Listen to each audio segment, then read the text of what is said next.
Hello, my name is Jarmo and I'm professor of sport pedagogy in the University of Jyväskylä, Faculty of Sport and Health Sciences. Finland is maybe one of the leading countries in active transportation to school. So great majority of children and adolescents actively transport to school by bike or walking, in the countryside even skiing sometimes, especially if the distance to the school is less than 3 kilometers. Also, one feature in Finnish society is that even females work quite largely outside the home, and more than 80% of women are working and almost all men. It means that there are not so good possibilities to transport their children to school, but also we have a positive value towards children commuting actively to schools, and in Finland we don't have any special safety problems. So we could say that we have a cultural norm directing children to be physically active when they go to school and come back home. Another feature in Finland is the physical education teacher education. We have only one institute, our university in Jyväskylä, Faculty of Sport and Health Sciences, where we educate all Finnish physical education teachers, which means that we have quite good resources in the education. We have long traditions in research on physical education, teacher education, and we also have a master level education for all PE teachers. One more feature is that, as many of us know, that Finland has always been very active in elite sports. We have won very many Olympic medals during our history, and this reflects the fact that sports clubs have a big role in physical activity in Finland. About 50% of Finnish 12-year-old children are actively members in sports clubs, and families value greatly the activities sports clubs are offering for their children as an educational environment. Also, outdoor physical activities are very common. One reason is that we have 4 really different seasons. In winter, children can play with snow, ski, skate, do even ski jumping or whatever winter activities. In summer, we can do very many different kind of activities, in autumn and in spring also. And also in educational settings such as schools and kindergarten, daycare, we have quite active organization to let the children be outdoors during recess, and for example in Finnish kindergartens children are out playing outdoors at least twice every day.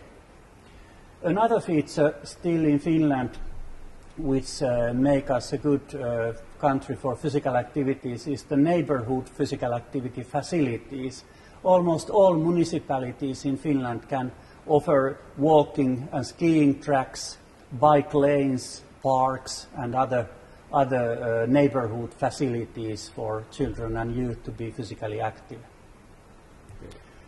We have some features lacking in Finland against other countries in the global matrix. One problem is that the number of children actively participating in sport club activities decreases very strongly after 12 years of age. And especially a big problem is the transition period from elementary to secondary school around the age 12. One thing which we are not very good in Finland is that we have only 2 hours per week physical education and at a comprehensive school level, and most often it's organized into one 90-minute session per week, so that's not sufficient for the recommendations for physical activities. Also, our children are quite active in participating in school club activities and school activities, but the voluntary level activities outside school and sports clubs, that's something which is not at the satisfactory level. Sedentary time is, according to international developed countries, is very challenging new problem. From the age of 12, 90% of children exceed the recommended 2 hours per day maximum time for screen time. One societal problem is that sport club participation fees are rather high. 15 years ago, 10% of parents said that participation fees in sport clubs was a hinder for their children to participate, and this year already 35% of parents agree that opinion, that it's too expensive for their children to participate sport club activities. And one reason behind that is that the facility rental prices are too high, and there is a big threat of increasing levels of children dropping off from sports club activities.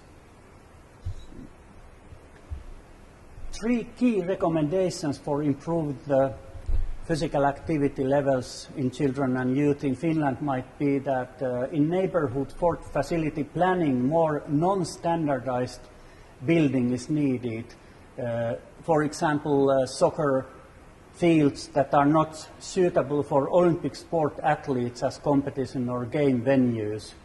Also, quite a big problem is that elite athletes normally use the best time of the day in sports facilities.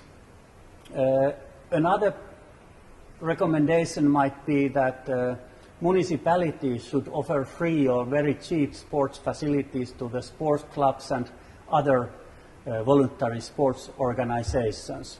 And the third recommendation is that more physical education lessons should be at the school curriculum, and also having highly educated, master level educated physical education teachers also in elementary schools. What are our research gaps and needs in Finland? One gap is that we would need more longitudinal research on motivational antecedents of physical activity in children and youth. Also, more objective measurements would be needed to assess the quality and quantity of physical activities. Then we need follow-up data to assess the use of neighborhood sport and physical activity facilities. And finally, one major research gap is that we need research to assess the role of families and peers in adopting physically active lifestyles. The key benefits of being part of the global matrix development in Finland is that we will get a big picture about where we go in Finland in children's and adolescents' physical activity. Also, we get to know the situation in other countries and to learn about best practices.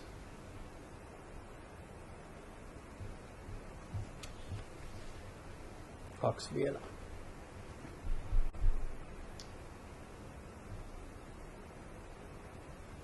The Global Matrix and Global Summit may help us to deliver ideas and positive experiences from other cultures in order to plan how to make Finland a better place for children and youth to adopt a more physically active lifestyle. Also, networking with researchers and practitioners in other countries in order to initiate new research and intervention programs.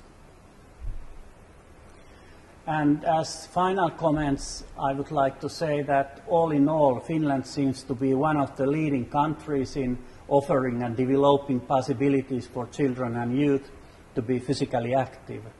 However, several points of development can be found in order to struggle against the international trends of increased physical inactivity and sedentary time.